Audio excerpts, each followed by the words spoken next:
The 70s is where film music history gets very complicated because number one, we have the invention of the portable synthesizer in 1970, which is going to cause electronic music to take over in the 80s.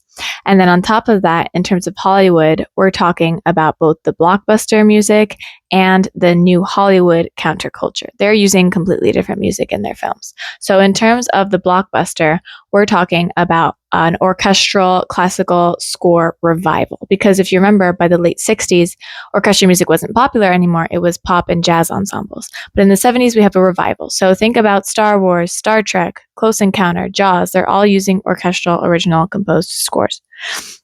Then, when we're talking about New Hollywood, though, we're talking about something completely different.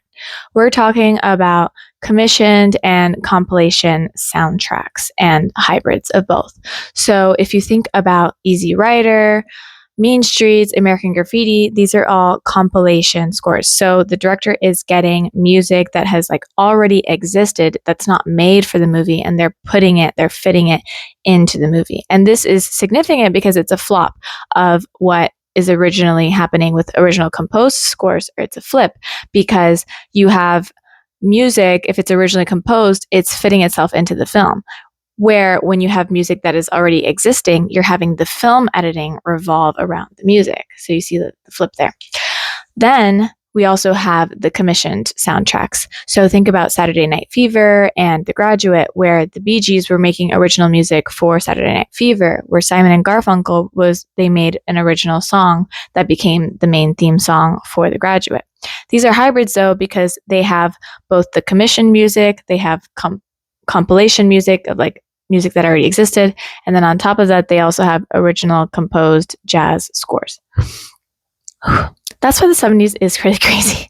The thing is, though, I'm talking about the undercurrent when I'm talking about this type of music. Because remember, the orchestral music is what's dominating in the blockbuster films. And then in the 80s, the electronic music is dominating. So it's not until the 90s that we start to see in the mainstream the compilation and the commissioned music score hybrids. Then the 2000s, that's when we start to see Hans Zimmer style music, which is the hybrid that's going on there is it's heavily processed orchestral music. So you get orchestral music and then it's heavily processed through a synthesizer or through software. And then to the point where the music and the sound effects are so enmeshed that you really can't tell them apart. Or any movie that you go to that you're shaking in your seat, that's the style of music scores that happens in the 2000s. So there is the very small nutshell of film music history.